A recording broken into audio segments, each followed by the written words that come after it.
with this, I take this over to Dr. Sumaya Kagoya. Uh, Looks like she might have an internet issue, and she is going to be backed by once again Jamie Caine, who will take it over. And over to you, Jamie, because I don't see Dr. Sumaya online, so you may take it forward, Jamie. Oh, okay. I think we have Sumaya online. Sumaya, are you there? No, I don't see her on the list. Okay, because she's okay, no problem.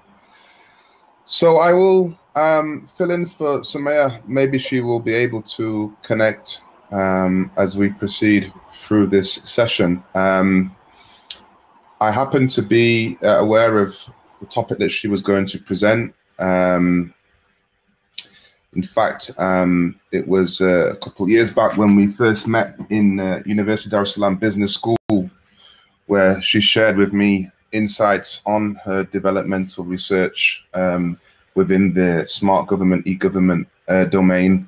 And she's been doing some fantastic work in that area that's really sort of paving a way for governmental developments for smart concepts across the continent. So whilst I'm not Dr. Sumaya, I will do hopefully a good job in presenting on her behalf while she tries to overcome some technical difficulties. So, as Amir mentioned, Sumaya has an academic post in in Makarere Business School.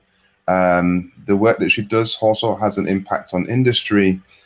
She does oversee some of the standards development within the continent of Africa with her role within the Global University Alliance and leading practice.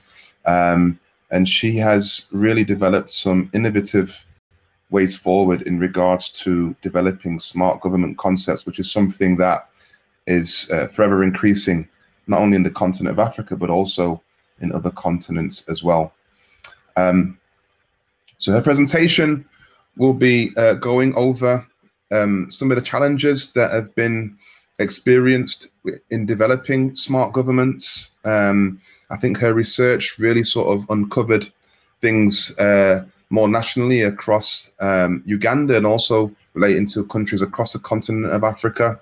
I think it's important whenever we're trying to develop smart concepts that we have a good cultural and localized understanding of the nature and domain of the industry and the market that we're operating in. I think her research really allowed her to sort of delve into these aspects, which helped her to produce some really tangible and meaningful solutions. So we'll go through some of the solutions that she's developed. One is a user participation model for participants in developing e-governments, and also looking at the concept of smart government portfolios and how governments and local governments can go about managing portfolios and creating a form of assessment to understand how they can start a journey and where they can start to prioritize aspects of where they need to be developing smart concepts. So here are some of the challenges that have been looked at in regards to her work. So of course there are technical infrastructure related issues that prevent sort of smart governments taking off. Poor network connectivity, these are not so complicated. I mean, when aspects and developments increase and infrastructures get more robust, then of course this will pave a way for more digital concepts to be utilized within governments. The bureaucracy and unfortunate aspects of corruption and bribery she highlighted in part of her research that does prevent, you know, smarter concepts from moving forward. The lack of being able to manage those budgets appropriately and prioritizing investment. And I think this is something that not only relates to smart government, but general transformation programs. The fact that there's a need to understand where budget needs to be allocated, and without understanding what your priorities are, it's very difficult to make those smart investments. There's a lack of smart government concepts and experts who actually know to go about this in a pragmatic way. The user participation is inadequate. there's a very low maturity in terms of how to go about engaging end users in participation of smart government and e-government concepts. Low bandwidth, inadequate skills, and human resource management related issues are also challenges that sort of present barriers that of course can be overcome, but it's important to understand what those challenges are, because then you have a starting point in terms of moving forward.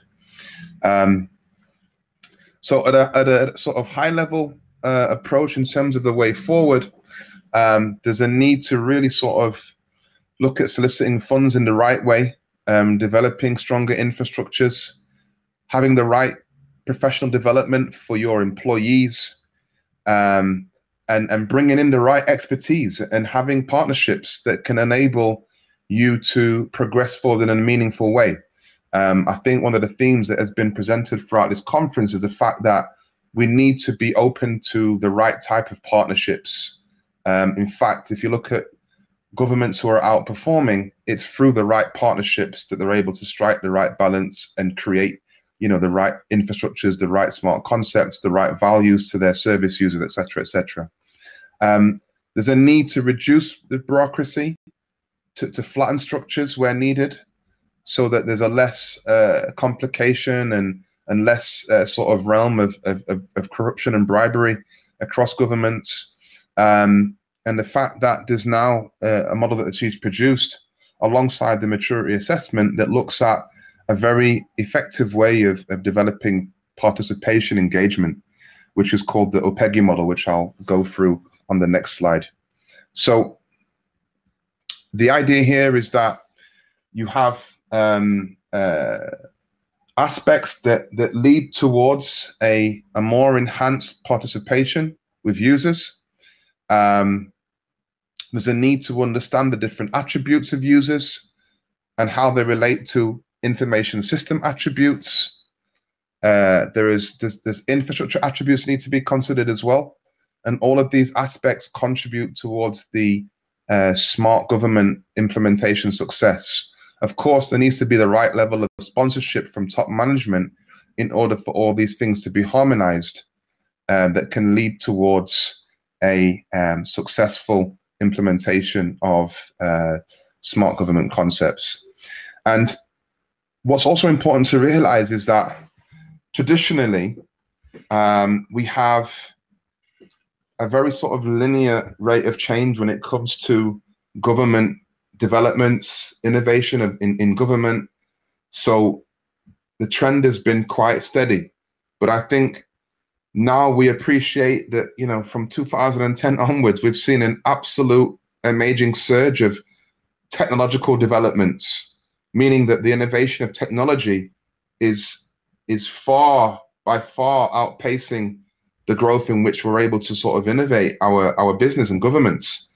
Therefore, there's an opportunity, of course, for governments to be more smart, to integrate things for their citizens, to combine the physical, digital, and cyber worlds in and through their services, and to take advantage of all those innovations that technology affords.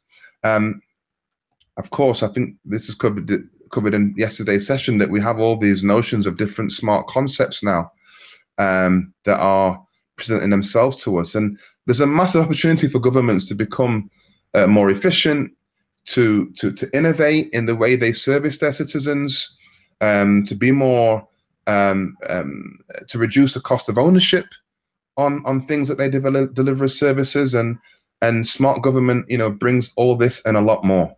And it's important that, you know, governments recognize this, but at the same time, there's a massive challenge. How on earth do we put all this together?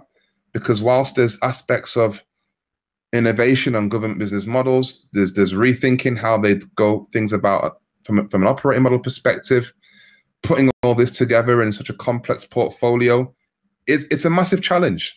So, you know, how do you put it all together? How do you manage such a complex portfolio within your government?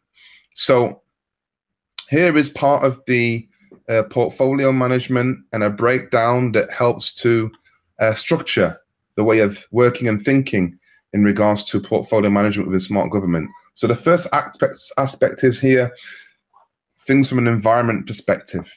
So if you look here, we have the initiatives at the top here, and then we have programs that they're potentially connected to this. And by the way, this is connected to a global study of smart governments around the world in terms of the typical programs and typical initiatives that are run within governments across the globe. And it provides a starting point to assess capabilities of governments and also their abilities within those specific programs. So, i.e., having a maturity profile of where they are now and what they need to be doing to move forward and develop these aspects. So you can see here, just within environment, you have efficiency, pollution control, climate change, resource management. And I know that with this aspect, of course, with the UN SDGs, Sustainable Development Goals, sustainability and environment is a massive thing. So, you know, carbon footprints and how we can develop more renewable sources of energy for the environment, which ties into some of the things that Oluch was just discussing in terms of solar, and all of these aspects is very important. So we also have infrastructure in terms of connectivity, smart city lights, integrated services, smart parking. These are important aspects that need to be considered in regards to the infrastructure of government. So again, in some of the advanced governments, you see a lot of this happening. You know, I was personally involved in some smart government concepts in Kuwait, where they're looking at a very advanced smart parking infrastructure, where there's a very smart way of, you know, recognizing registration plates. There's an automatic charge to car parking facilities, because public transport doesn't really take place in Kuwait. So, you know, private transportation, you know, people owning their own cars is a sort of main way of travel. So smart parking is really relevant in areas as such. But again, you can see the breakdown of different projects against the programs and how all those things are connected. From a government perspective, there's obviously administration, ease of access, data transparency, all the different online services that can support government end users. And again, this obviously is important to understand and to move through when you're developing those new capabilities and new services that you can deliver as a result of applying smart concepts. And this is really important.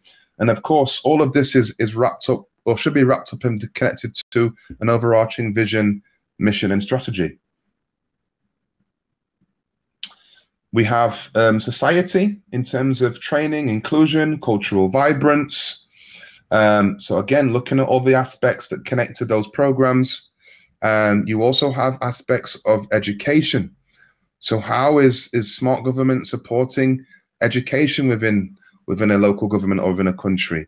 So looking at stability, research, assertiveness. So how all of these things can tie into the life cycle of education and the education of the future professionals and citizens of our countries. Smart government can be contributing in a big way towards this. Quality of life, sustainable living, smart care, you know, all of these things, of course, unpack so many different types of standards and accelerators as part of the smart government reference content in leading practice. And here we're just giving you a flavor of the different types of projects that can be undertaken. And again, these are all projects that have been actually undertaken by different governments across the world, where analysis has been done, and in some cases projects has been executed with practitioners from leading practice that give you an idea of the different types of programs that typically will be undertaken by governments in quality of life. Mobility, so, you know, traffic control, smart transport, electric vehicles. It's not going to be too long where you see, you know, driverless cars. I think Professor Mark mentioned this yesterday. Certainly in supply chain 4.0, you will be seeing driverless lorries within the next 5 years. You know, literally driverless lorries. So you don't have the need for manual driving of logistics, of products and services. This is coming, yeah? And this will literally transform mobility of logistics. And finally, from an economy perspective, how the economy becoming more smart orientated by the fact of collating all of these different forms of data, becoming more intelligent, gaining more insights, and from this developing further innovation. So, smart government benefits across benefits of cross-ministry coordination, because it's really important. Governments are very complex, of different ministries, and how do you? It's important that those ministries coordinate where necessary and are aligned with each other and share the necessary data to help support the overarching goal of becoming a more responsive, smart society. And all of these things that you see here just demonstrate the importance of enabling services, enabling technologies, and having that data monetization to help develop revenue streams for government, to help them become more self-sustaining. And, you know, all of these aspects are critically important when developing smart government. So your infrastructures, your government, your mobility, and the different types of data opportunities that all that presents. All of these things, of course, tie up into a smart concept. Now, in terms of where to start and how to move forward, the maturity concept lends itself very well. I've spoke about the importance of having maturity assessments when undertaking transformation programs. The maturity concept lends itself to many different domains, and smart government being no exception. So here, if you think about the portfolios that we just discussed, you can have a very useful executive view developed when you start to do the necessary engagements across the different portfolio owners of governments, and you start to assess challenges, the needs, the pain points for developed services that are needed. And you can simply develop a very useful as-is benchmark in terms of where they are. And of course, just as you can see here from the as-is benchmark, you know, so having a starting point and assessing where you are in terms of maturity. When we talk about maturity scales, you know, 1 being initial and ad hoc, and 5 being at a scale of continuously improved. It allows you to identify where your strong points are and where your weaknesses are, and thereby identify areas that you need to be developing. So just as well as putting an as-is benchmark on here, you can very easily plot a 2B, meaning where you want to be in all those individual areas. And based upon the differences between the as-is and 2B, that will then inform a development path for developing smart government concepts. So we're just sort of sharing here, courtesy of Sumaya and her involvement in this, a smart way to go about assessing smart government readiness to undertake smart concepts for a smarter society for local or national governments. So this brings the presentation towards an end. Here's just a list of some of the reference content that was used during this presentation. I think on an ending note, Sumaya wanted to highlight that, you know, challenges can be addressed by having effective participation. Whilst there are challenges, there are ways forward, you know, having the right partnerships, liaising with the right experts, and developing solutions that can be tailored to a localized context is of the utmost importance. Anybody who wants to sort of discuss this further is more than welcome to contact Sumaya, who can go through more details where necessary. At this point, I think we can open up for any questions or comments. Hope that was useful on behalf of Dr. Sumaya Kagoya.